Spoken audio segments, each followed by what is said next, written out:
When I was in high school, my buddies and I got into stories from the subreddit r slash glitch in the matrix.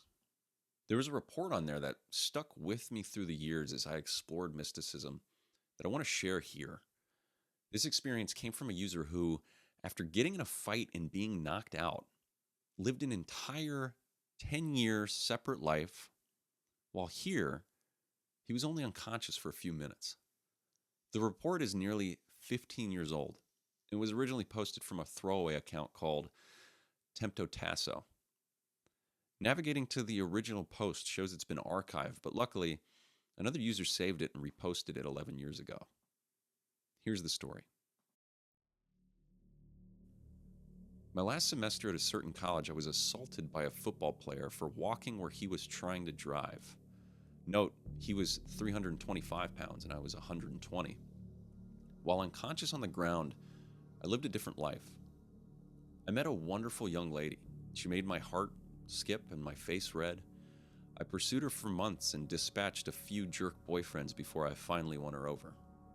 After 2 years, we got married, and almost immediately, she bore me a daughter. I had a great job, and my wife didn't have to work outside the house. When my daughter was 2, she, my wife, bore me a son. My son was the joy of my life. I would walk into his room every morning before I left for work and doted on him and my daughter. One day, while sitting on the couch, I noticed that the perspective of the lamp was odd, like inverted. It was still in 3D, but just wrong. It was a square lamp base, red with gold trim on 4 legs, and a white square shade. I was transfixed. I just couldn't look away from it. I stayed up all night staring at it, and the next morning I didn't go to work because something was just not right about that lamp. I stopped eating. I left the couch only to use the bathroom at first. Soon I stopped that too, as I wasn't eating or drinking. I stared at that fucking lamp for 3 days before my wife got really worried. She had someone come up and try to talk to me. By this time, my cognizance was breaking up and my wife was freaking out. She took the kids to her mother's house just before I had my epiphany. The lamp is not real. The house is not real. My wife, my kids, none of that is real. The last 10 years of my life are not fucking real. The lamp started to grow wider and deeper. It was still inverted dimensions. It took up my entire perspective and all I could see was red. I heard voices, screams, all kinds of weird noises, and I became aware of pain. A fucking shit ton of pain. The first words I said were, "I'm missing teeth," and opened my eyes. I was laying on my back on the sidewalk, surrounded by people that I didn't know. Lots were freaking out. I was completely confused. At some point, a cop scooped me up, dragged/walked me across the sidewalk and grass, and threw me face down on the back of a cop car. I was still confused. I was taken to the hospital by the cop. Seems he didn't want to wait for the ambulance to arrive and give CT scans and shit. I went through about 3 years of horrid depression. I was grieving the loss of my wife and my children and dealing with the knowledge that they never existed.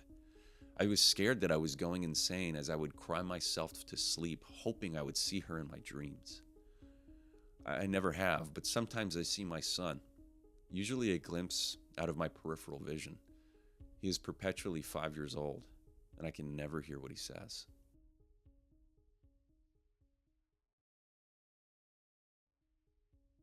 Now, this story compels me for several reasons.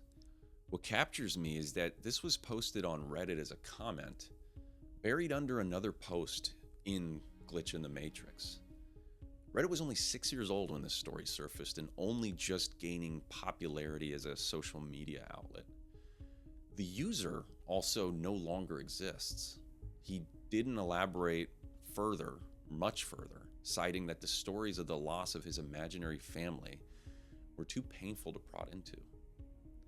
There's good reason to believe that by doing this, that Tempto Tasso wanted some anonymous catharsis for an inexplicable loss more than a moment of fame on an internet forum, especially since this was posted well before the influencer era where one could profit from hoaxes.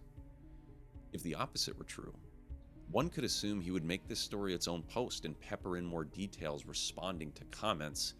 We would see some evidence of reeling people further and further in to make his moment in the spotlight grow. But we don't.